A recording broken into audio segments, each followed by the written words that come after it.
अगर आपके पास एक छोटा सा अमाउंट पड़ा हुआ है और आप उसे कहीं इन्वेस्ट करने का सोच रहे हैं और आप थोड़ा बहुत रिस्क भी ले सकते हैं, बहुत ज़्यादा रिस्क लेने के लिए यहाँ पे मैं नहीं कह रहा, लेकिन अगर थोड़ा बहुत भी अगर आप ले सकते हैं तो ऐसे में मैं आप सभी को कुछ ऐसे म्यूचुअल फंड स्कीम्स के बारे में आज की इस वीडियो में बताने वाला हूँ, जिसमें कि अगर आप आज की डेट में लमसम अमाउंट अगर एक इन्वेस्ट कर देते हैं तो 10 साल के अंदर अंदर आपका जो पैसा है वो 5 गुने से लेकर के 8 गुने या उससे भी ज़्यादा तक बढ़ सकता है। देखिए, जैसे मान लीजिए कि अभी फेस्टिवल सीज़न का टाइम चल रहा है, अभी दिवाली का बोनस लगभग सभी को मिलेगा ही। तो जो दिवाली के बोनस का जो अमाउंट आप सभी को मिलेगा, मान लो किसी को 15-20 हज़ार मिले, किसी को 40-50 मिला, किसी को 1 लाख या किसी को उससे भी ज़्यादा, जिसकी सैलरी जिस हिसाब से रहेगी उस हिसाब से मिलेगा। तो मैं एक 40-50 हज़ार रुपये का बोनस पकड़ के चलता हूँ। तो मान लो आपको 50 हज़ार रुपये के लगभग का एक बोनस का अमाउंट मिला। तो अगर आप जिन म्यूचुअल फंड के बारे में मैं आप सभी को आज की इस वीडियो में बताने वाला हूँ, तो अगर आप उनमें उस पैसे को इन्वेस्ट कर देते हैं, उस 50 हज़ार रुपये को, तो 10 साल के अंदर अंदर आपका जो पैसा है वो अगर फंड ने अच्छा परफॉर्म नहीं किया ज़्यादा, ठीक है, मतलब बड़ा ही एक ठीक ठाक से लेवल का परफॉर्मेंस दिया उसने, तो आपका जो वो 50 लाख है ना, वो कुछ मान के चलो आप कि 2.5 लाख के लगभग का बन जाएगा 10 साल में, ठीक है। और अगर फंड ने बहुत अच्छा परफॉर्म किया, जैसे हम एक्सपेक्ट कर रहे हैं कि यार 24-25% के आसपास का रिटर्न दे दिया अगर उसने 10 साल के अंदर, तो उस सिचुएशन में आपका जो वो 50 हज़ार रुपये है वो आपका 4 लाख रुपए से भी ज़्यादा की रकम में जो वो कन्वर्ट हो जाएगा। तो अगर अच्छा परफॉर्म किया तो आपका जो पैसा है वो 8 गुना या उससे भी ज़्यादा हो जाएगा, और अगर उसने बड़ा ही एवरेज सा नॉर्मल सा परफॉर्मेंस किया तो भी आपका पैसा 4 से 5 गुना आराम से बढ़ जाएगा। और वैसे भी देखिए, ये जो छोटा सा अमाउंट है जो बोनस का आपको मिलेगा, या कहीं से कोई और भी पेमेंट अगर आपको मिल जाती है इस तरह से छोटे मोटे अमाउंट की, तो इनसे आप कोई प्रॉपर्टी वगैरह तो खरीद नहीं सकते। कोई 40-50 हज़ार में तो कोई प्रॉपर्टी आती नहीं है। अगर आप इनको बैंक की एफडी में डालेंगे या फिर किसी और गवर्नमेंट स्कीम में डालेंगे, तो उसमें भी आपको बहुत ज़्यादा से ज़्यादा 7 से लेकर 8% ही मिलेगा। मतलब हर साल आप ज़्यादा से ज़्यादा 4-5 हज़ार रुपये ही कमा पाएंगे। तो उसमें भी बहुत ज़्यादा तो कुछ मिलेगा नहीं आपको कमाने के लिए, लेकिन इसके अंदर आप लाखों में कमा सकते हैं, और वो भी बहुत ज़्यादा रिस्क लेकर के नहीं। देखिए, अगर डायरेक्टली स्टॉक मार्केट में इन्वेस्ट करना होता है तो डेफिनेटली रिस्क का लेवल ज़्यादा होता है, क्योंकि वहाँ पे बहुत कुछ प्लान करके काम करना पड़ता है, और उसके बाद भी बहुत ज़्यादा रिस्क होता है। लेकिन जब हम म्यूचुअल फंड्स की बात करते हैं तो यहाँ पे रिस्क का जो लेवल है वो स्टॉक मार्केट के कंपैरिजन में काफ़ी ज़्यादा कम हो जाता है, क्योंकि यहाँ आपका पैसा कई सारी कंपनियों में एक साथ इन्वेस्ट होता है, 50-60 या उससे भी ज़्यादा कंपनियों में। तो जब इतने सारे कंपनियों में आपका पैसा इन्वेस्ट होता है, वो भी अलग अलग सेक्टर्स की होती है, तो ऑटोमेटिकली आपका जो रिस्क का लेवल है वो कम हो जाता है। तो एक डिसेंट लेवल का रिस्क लेकर, मैं ये भी नहीं कह रहा हूँ कि बहुत कम रिस्क है, डिसेंट लेवल है, ठीक ठाक लेवल का रिस्क है, तो उसको लेकर के अगर उस 50 हज़ार रुपये से आप 3-4 लाख रुपए उसको मतलब कन्वर्ट कर सकते हैं अगर आप, तो मुझे लगता है कि ये जो छोटा सा रिस्क है ये सभी को ज़रूर ले लेना चाहिए। क्योंकि देखिए, गंवाने के लिए आपके पास क्या है, 50 हज़ार रुपये। देखिए, वैसे ऐसा कभी नहीं होगा कि आपके 50 हज़ार की वैल्यू सीधा ही ज़ीरो हो जाए। इसका होने के लिए हो सकता है कुछ भी, लेकिन आज तक कभी ऐसा सुना नहीं कि किसी ने म्यूचुअल फंड में पैसा डाला और उसके बिल्कुल ही 100% पैसे डूब गए। मैंने अभी तक नहीं सुना। अगर आपने सुना हो तो आप नीचे कमेंट सेक्शन में बता सकते हैं, बट मेरे नज़र में अभी तक ऐसा एक भी केस नहीं आया कि किसी ने 40-50 डाला या 1 लाख जितना भी मतलब उसने डाला और वो कम्प्लीटली उसके इन्वेस्टमेंट की वैल्यू जो है वो ज़ीरो ही हो गई।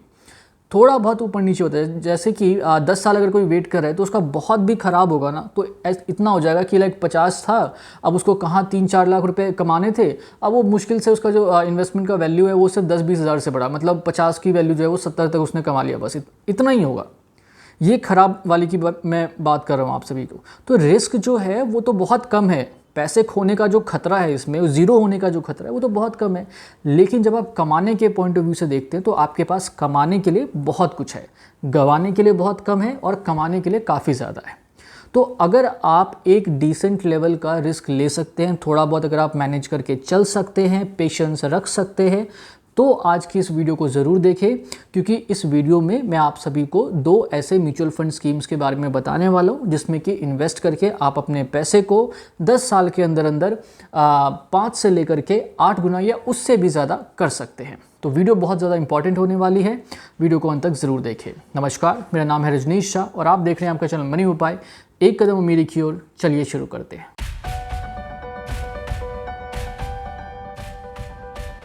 तो कौन से हैं वो दो ऐसे म्यूचुअल फंड स्कीम जिनको आज की इस वीडियो में हम डिस्कस करने वाले हैं, ये जानने से पहले एक छोटा सा डिस्क्लेमर है आप सभी के लिए कि भाई देखिए, ये कोई फाइनेंशियल एडवाइस वाली वीडियो नहीं है। इस वीडियो का मकसद सिर्फ और सिर्फ आप सभी को एजुकेट करना है, तो ये एजुकेशनल पर्पज़ से बनाई गई वीडियो है। आपको जब भी अपना पैसा इन्वेस्ट करना हो तो कृपया करके अपनी बुद्धि का ही इस्तेमाल करें। किसी के कहने पे, चाहे वो मैं कहूँ या कोई और कहे, तो वो किसी के भी कहने पे पैसे को इन्वेस्ट नहीं करना है। अपनी ही बुद्धि का और विवेक का इस्तेमाल करके आपको अपना पैसा इन्वेस्ट करना है। और हाँ, इसके बाद एक छोटी सी बात और कि जिन म्यूचुअल फंड स्कीम्स को आज की इस वीडियो में हम डिस्कस करने वाले हैं, ऐसा बिल्कुल भी नहीं है कि यही दुनिया के सबसे अच्छे म्यूचुअल फंड स्कीम्स हैं। बहुत सारे और भी हैं, लेकिन आज की इस वीडियो में हम एक पर्टिकुलर कैटेगरी जो कि है मिड कैप फंड्स की, तो उस पर्टिकुलर कैटेगरी के कुछ दो म्यूचुअल फंड स्कीम जिन्होंने अच्छा परफॉर्म किया है, सिर्फ उसी की चर्चा हम करने वाले हैं। हर एक कैटेगरी में कई तरह के अलग अलग तरह के अच्छे अच्छे म्यूचुअल फंड स्कीम्स होते हैं। जैसे इस चैनल पर भी आपको स्मॉल कैप कैटेगरी वाले भी मिल जाएगा, large and mid cap category वाले में भी मिल जाएगा, तो उनकी वीडियोस भी आप देख सकते हो। तो हर कैटेगरी में कुछ अच्छे म्यूचुअल फंड स्कीम्स होते हैं। तो इसी तरीके से आज की इस वीडियो में हम सिर्फ और सिर्फ जो मिड कैप वाली कैटेगरी है उसके दो म्यूचुअल फंड स्कीम को डिस्कस करने वाले हैं। चलिए जी, तो ये कुछ दो छोटे छोटे डिस्क्लेमर थे जो मुझे लगा कि देना ज़रूरी है। अब आ जाते हैं वीडियो के मेन मुद्दे पे, और अब हम बात करेंगे उन दो म्यूचुअल फंड स्कीम्स के बारे में जिनकी चर्चा आज की इस वीडियो में हम करने वाले हैं। तो मिड कैप कैटेगरी के दो म्यूचुअल फंड स्कीम्स की हम आज की इस वीडियो में चर्चा करने वाले हैं, और उन दोनों म्यूचुअल फंड स्कीम्स के जो नाम है वो कुछ इस प्रकार है। जो पहला वाला है वो है SBI magnum mid cap direct plan growth, और जो दूसरा वाला है वो है Kotak emerging equity fund direct plan growth. चलिए, तो अब ये जो दो फंड्स हैं, सबसे पहले बात करेंगे कि इन दोनों फंड्स ने पिछले 10 सालों के अंदर में कितना कमा के दिया है। क्योंकि अभी भी हम जो बातचीत कर रहे हो तो 10 साल की कर रहे हैं कि 10 साल में आपका पैसा 5 गुने से लेकर के 8 गुना या उससे भी ज़्यादा हो सकता है। तो बातचीत तो हम उसी की कर रहे हैं। तो इन दोनों फंड्स ने कितना कमा करके दिया है, और आप इस कैटेगरी के बाकी के भी जितने भी म्यूचुअल फंड स्कीम्स हैं तो उसमें जब आप इन्वेस्ट करते हैं तो आप कम से कम कितना कमा सकते हैं और ज़्यादा से ज़्यादा कितना कमा सकते हैं, इसके ऊपर भी पहले थोड़ी सी बात कर लेते हैं। तो सबसे पहले बात करेंगे SBI magnum mid cap fund direct plan growth के बारे में। अब ये वाला जो म्यूचुअल फंड स्कीम है, इसके ऊपर ऑलरेडी एक वीडियो चैनल पे पहले भी बन चुकी है, उसका लिंक आपको नीचे डिस्क्रिप्शन में मिल जाएगा, तो अगर आप चाहें तो उसे भी देख सकते हैं। अब अगर हम इसके रिटर्न्स की बात करें तो SBI का अगर हम पिछले 10 सालों का रिटर्न देखें तो इसने पिछले 10 सालों में ऑन एन एवरेज 22% के लगभग कमा के दिया है। पिछले 5 साल का देखेंगे तो इसने 23% के लगभग कमा के दिया है, और पिछले 3 सालों का अगर हम देखेंगे तो इसने कुछ 35% का एक एवरेज रिटर्न कमा के दिया है।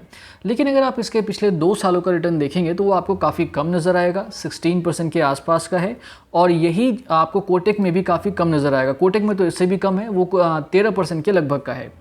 अब देखिए, ये जो 1-2 साल का टाइम पीरियड होता है, इसमें ऐसे धक्के जो हैं वो लगते रहते हैं, इसलिए सजेस्ट किया जाता है कि आप कम से कम जो है वो 5-10 साल का वेट करिए। और वैसे भी इस वीडियो का जो टारगेट था वो तो 10 साल के टाइम पीरियड के लिए ही था। वो स्टार्टिंग में मैं एक्सप्लेन कर चुका हूँ कि भैया हमें 10 साल तक वेट करना है। तो जब आप लंबे टाइम के लिए वेट करेंगे तो आपको एक अच्छा रिटर्न ही देखने को मिलेगा। लेकिन अगर आप 1-2 साल में एग्जिट कर जाएंगे तो फिर आपके साथ कुछ भी हो सकता है। मतलब अच्छा भी मिल सकता है, लेकिन बेकार भी हो सकता है। और बेकार कितना हो सकता है वो आपने देख ही लिया है कि कहाँ 22-23% से लेकर के आपको सीधा 13% का रिटर्न मिलेगा। तो शॉर्ट टर्म में कुछ भी हो सकता है, लेकिन जब आप लॉन्ग टर्म थोड़ा वेट करते हैं तो आप एक अच्छा रिटर्न कमा सकते हैं, और वो इसमें दिख भी रहा है। फिर इसके बाद कोटक का भी फटाफट देख लेते हैं। 10 साल का जो उसका पिछले एवरेज रिटर्न है वो 25% के लगभग का है। 5 साल का जो उसका एवरेज रिटर्न है वो 23% के लगभग का है। 3 साल का इसका 31% के आसपास का है। 2 साल का तो अभी हम एक्सप्लेन कर ही चुके हैं। फिर 1 साल 6 महीने का भी अगर आप देखेंगे तो वो भी काफ़ी अच्छा है। अब यहाँ पर अगर किसी के मन में ये आ रहा हो कि इनके जो रिटर्न है वो तो 12-13% तक भी गिर रहे, तो क्या पता इससे भी नीचे गिर जाए। तो देखिए, मैं आपको पहले ही बता चुका हूँ कि जब आप शॉर्ट टर्म के लिए देखेंगे तो फिर ऐसे उतार चढ़ाव जो है वो लगे रहते हैं। शॉर्ट टर्म में कुछ भी कहना मुश्किल होता है, इसलिए थोड़ा एक तो लंबे टाइम तक आपको वेट करना है, और दूसरी बात ये कि अगर 12-13% तक भी गिर जाता है, आपको पूरे 10 सालों के अंदर में सिर्फ 12-13% का ही एक एवरेज रिटर्न मिलता है, तो भी घबराने की कोई बात नहीं है उसमें। क्योंकि 12-13% भी आपको किसी ना ही बैंक की FD में मिलेगा, ना ही गवर्नमेंट स्कीम्स में मिलेगा, ना ही गोल्ड वगैरह में मिलेगा। उनमें तो आपको 10% भी नहीं मिलेगा। तो उस लिहाज से तो ये आपको फिर भी बहुत ज़्यादा मिल रहा है। आजकल कितना रेट चल रहा है एफडी का? 6-7% का चल रहा है। गवर्नमेंट स्कीम्स में भी आपको इतना ही मिलेगा, किसी किसी में 7.4 है, 7.5 है, 8% से ज़्यादा तो किसी में भी नहीं मिल रहेगा आपको। तो कहने का मतलब ये है कि किसी भी सिचुएशन में आप इसमें फ़ायदे में ही रहेंगे। तो रिटर्न्स के मामले में इन दोनों फंड्स ने काफ़ी अच्छा परफॉर्म किया है, बिल्कुल भी निराश नहीं किया है। फिर इसके बाद में ये जो मिड कैप कैटेगरी के, क्योंकि ये दोनों फंड्स हैं, तो इस कैटेगरी में अगर आप किसी भी म्यूचुअल फंड स्कीम में अगर आप अपना पैसा इन्वेस्ट करते हैं तो आप कम से कम कितना कमा सकते हैं और ज़्यादा से ज़्यादा कितना कमा सकते हैं, इस पर भी थोड़ी सी बात कर लेते हैं। देखिए वैसे तो कम कमाने का और ज़्यादा कमाने का दोनों की तरफ कोई लिमिट तो है नहीं, ऐसा कोई रूल तो है नहीं कि कोई कहे कि कम से कम आप इतना कमा लेंगे और ज़्यादा से ज़्यादा आप इतना कमा लेंगे। तो क्योंकि जब मार्केट में आपका पैसा चला गया तो होने को कुछ भी हो सकता है ना। लेकिन फिर भी जो डेटा हमारे पास है अगर हम उस हिसाब से देखें तो आप मान के चलिए कि अगर आप जैसे 10 साल के टाइम पीरियड कोई भी मैं लेके चलूँगा हर चीज़ में, तो 10 साल के अंदर में आप 17-18% आराम से कमा लेंगे। ये है ख़राब परफॉर्मेंस के लिए कम से कम। और अगर आप मतलब अच्छा कमाते हैं, मतलब अगर उसने अच्छा परफॉर्म कर लिया तो आप इस 24-25 या 26 तक भी जा सकते हैं। तो कम 17 से 18 तक भी जा सकते हैं और ज़्यादा में आप 25-26 तक भी जा सकते हैं। ये मैं एक 10 साल के टाइम पीरियड की बात कर रहा हूँ। अगर 2-3 साल की बात करेंगे तब तो वहाँ पे कोई फिक्स होता नहीं है, लाइक 30 भी चला जाता है, 40 भी चला जाता है। बट एक 10 साल के टाइम पीरियड की अगर मैं बात करूँ तो आप 17-18 से लेकर के 25-26 तक कमा सकते हैं। ये इसका है। इसमें अगर आप किसी भी म्यूचुअल फंड स्कीम में डालते हैं इस कैटेगरी के, तो ऑन एन एवरेजली आपको यही रिटर्न देखने को मिलेगा इसमें। चलिए जी, अब बात करते हैं कि भाई चलो रिटर्न का भी बढ़िया है, दोनों ब्रांड्स भी अच्छे हैं, कोटक है और एक SBI है। अब बात करेंगे कि भाई इसमें रिस्क का लेवल कितना है। जैसे मैंने स्टार्टिंग में कहा था कि रिस्क तो है, लेकिन एक ठीक ठाक लेवल का रिस्क है, मतलब एक ऐसा रिस्क है जो आप ले सकते हैं, मतलब बहुत ज़्यादा रिस्की नहीं है। तो मैं ऐसा क्यों कह रहा था? देखिए एक रीज़न तो बड़ा सिंपल सा है इसका, वो ये है कि किसी भी म्यूचुअल फंड स्कीम में जब आप अपना पैसा डालते हैं तो वो 1-2 कंपनियों के स्टॉक्स में तो डालते नहीं है। जैसे अगर मैं बात करूँ इस कोटक वाले की भी बात कर लेते हैं, तो इसने टोटल कितने स्टॉक्स में डाला हुआ है पैसा? 80 स्टॉक्स में पैसा डाला हुआ है, और वो भी 80 स्टॉक्स अलग अलग सेक्टर के अलग अलग कंपनियों के। तो ऐसा तो कभी भी नहीं होगा ना कि वो अलग अलग सेक्टर के अलग अलग कंपनियां सारी डूब जाएंगी, तो ऐसा पॉसिबल नहीं होता। कोई ना कोई सेक्टर जो होता है वो हमेशा उछाल पर रहता ही है, तो उसका एडवांटेज आपको मिल ही जाएगा। तो जब इतने सारे जगहों पर आपका पैसा एक साथ इन्वेस्ट होता है, वो आपने कहने के लिए आपने 10,000 डाले, बट आपका वो 10,000 रुपये भी उन्होंने 80 कंपनियों में डाल दिया, ठीक है। तो अब इतनी जगहों पर जब आपका पैसा इन्वेस्ट हो जाएगा ना, तो रिस्क ऑटोमेटिकली कम हो जाता है। बट फिर भी मैं कहूँगा कि रिस्क होता है, क्योंकि देखिए जब मार्केट में चला गया तो कोई गारंटी नहीं है। लेकिन फिर भी अगर आप थोड़ा सोचेंगे टेक्निकली, तो जब इतने सारी कंपनियों में आपका पैसा इन्वेस्ट होता है तो रिस्क जो होता है उतना नहीं होता। दूसरी बात, जो मिड कैप सेक्टर की जो कंपनियां होती हैं ये कहीं ना कहीं साइज़ में बड़ी कंपनियां होती है। लाइक लार्ज कैप से तो ऑफकोर्स छोटी ही होती हैं, बट ये उतनी भी छोटी नहीं होती कि कल परसों में बंद हो जाएगी। तो एक साइज़ में भी अच्छी कंपनियां होती है। मतलब आप ऐसा मान के चलो ना कि मिड कैप इतनी बड़ी होती है कि इसकी कई सारी कंपनियां कभी लार्ज में पहुंच जाती हैं, फिर कुछ ऐसी भी होती है जो स्मॉल में भी पहुंच जाती हैं, तो इनका ऐसा चलता रहता है। तो ये साइज़ में एक अच्छी खासी बड़ी कंपनियां होती हैं, अच्छा खासा फंड होता है इनके पास, साथ ही साथ ग्रोथ का भी जो कहते हैं उसको अपॉर्चुनिटी जो होती है वो भी बहुत ज़्यादा होती है इनके पास। तो ये बात आपको ध्यान में रखनी है। तो इसलिए रिस्क का लेवल जो है ना इसमें वो एक डिसेंट सा होता है, ठीक ठाक सा होता है, लिया जा सकता है। हाँ, स्मॉल कैप में थोड़ा ज़्यादा रिस्क होता है, मैं मानता हूँ। मैंने जब स्मॉल कैप वाली वीडियो बनाई थी उसमें मैंने ये बात बता दी थी। लेकिन मिड कैप में आप एक ठीक ठाक लेवल का रिस्क मान के चल सकते हैं। अब ये जो रिस्क वाली बात है तो इसको थोड़ा सा हम लोग कुछ डेटास की मदद से भी समझने की कोशिश करते हैं। तो ये जो कोटक वाला फंड है, तो इसका अगर आप स्टैंडर्ड डेविएशन रेशियो देखेंगे तो कैटेगरी का जो एवरेज है वो 13.2 का है। तो 13.2 के हिसाब से इसका जो स्टैंडर्ड डेविएशन रेशियो है वो 11.98 का है, जो कि ये इस बात को दर्शाता है कि वो ये कम एक वोलेटाइल फंड है, मतलब उतना ज़्यादा वोलेटाइल नहीं है। तो इसके रिटर्न्स को आप कहीं ना कहीं प्रेडिक्ट कर सकते हैं कि हाँ भाई ठीक ठाक जो है चलेगा। इसी तरीके से यही वाला जो सेम रेशियो है अगर आप SBI का भी देखेंगे तो उसका भी ठीक ठाक है। जैसे कैटेगरी एवरेज 13.2 का है तो SBI का 12.69 का है। इस मामले में कोटक थोड़ा ज़्यादा अच्छा है, वो कम वोलेटाइल है SBI के कंपैरिजन में, बट दोनों ही ओवरऑल बेसिस पे अगर हम देखें तो ठीक है। फिर अगर आप बीटा की बात करें तो बीटा के मामले में भी SBI का भी ठीक है, कैटेगरी एवरेज से कम ही है।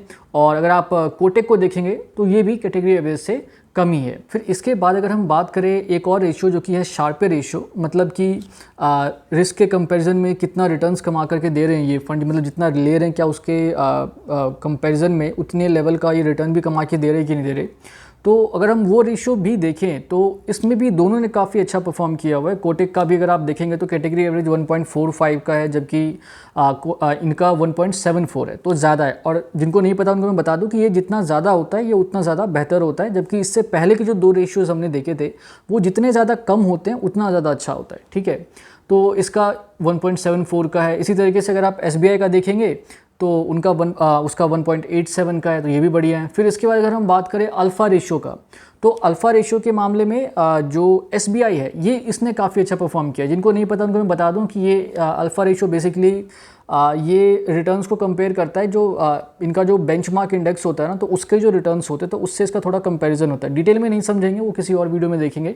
तो अभी आप बस इतना समझिए कि जितना ज़्यादा होगा उतना ज़्यादा ये अच्छा होता है।